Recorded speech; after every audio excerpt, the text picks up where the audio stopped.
In this movie, you explore various ways of using ambient occlusion in 3ds Max.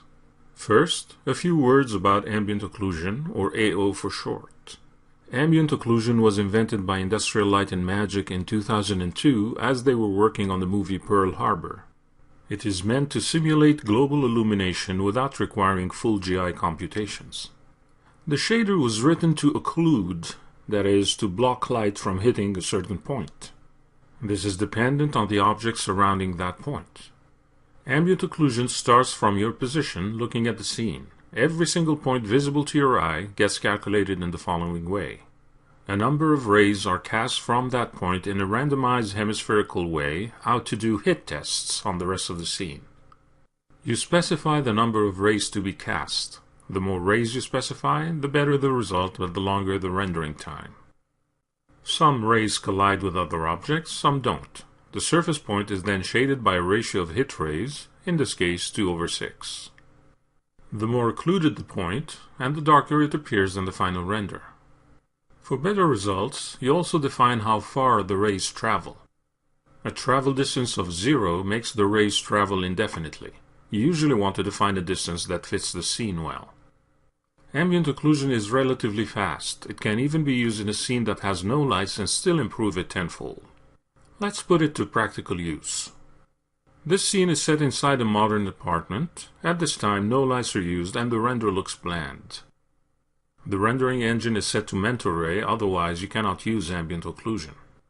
Before you start working on the rendering, it is good practice to replace all materials by a neutral white to gray material that makes it easier to study and apply lighting.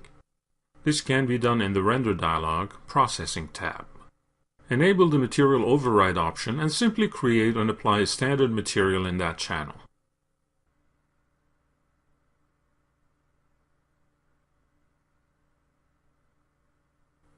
If you tried rendering the scene now, it comes out as monochromatic, but still bland.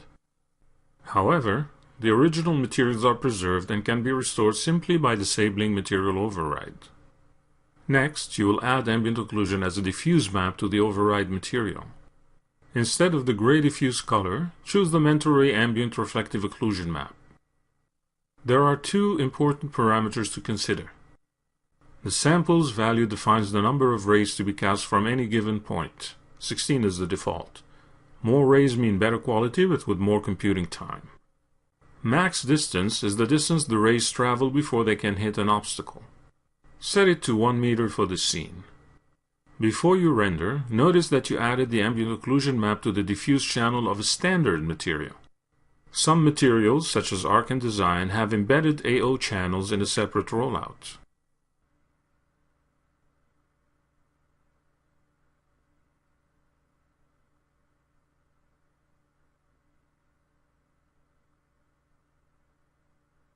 Render the scene again to see the improvements. Notice how much better the details are, especially with the painting on the wall, the furniture, and the door frame on the right.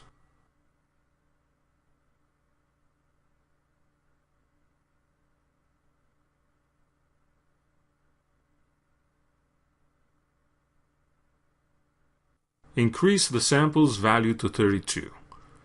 Notice how the render shows less noise at the cost of longer render time. As you can see, this method works by using AO at the material level, in this case on a single material that overrides all others in the scene. This means that in a fully textured scene, you'd need to apply ambient occlusion on every material. Short of having a library of AO materials, this can be time-consuming. Disconnect the ambient occlusion shader from the material overrides diffuse channel. Next, you explore applying AO to a light rather than to a material. First, you need to add an outside light to simulate the sun, although AO works in interior lighting conditions as well. Although you can use AO with advanced lighting, you usually want to use it with simple lighting setups. Its whole purpose is to simulate complex lighting scenarios without the additional calculations. This is why you will use a simple light here to simulate the sun. Because of the override material, the windows are now opaque. With a right-click on the main toolbar, display the Layers toolbar. Turn off the 3D Curtain Wall Glaze layer, so that the light you create can enter the apartment. Create a mental ray area spot to simulate the sun.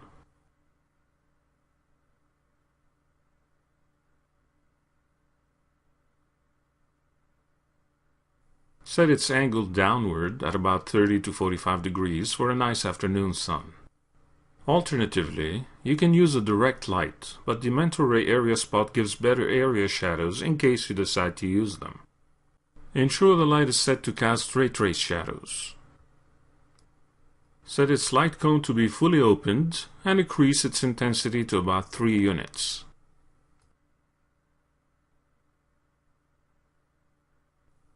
Render the scene. Notice the total absence of indirect lighting. You will provide the effect of global illumination using a single OmniLight.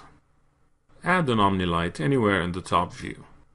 In the OmniLight's advanced effects parameters, set the light to only affect ambient lighting in the scene.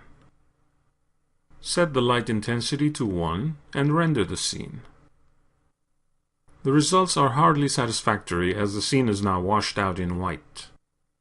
Expand the mental ray light shader rollout and enable that option. Using the Slate Material Editor, instance the ambient occlusion map and use it as a light shader in the OmniLight. Other parameters such as light intensity or color become irrelevant as the light shader properties take over. If you need to adjust those values, you do it now at the ambient occlusion map level.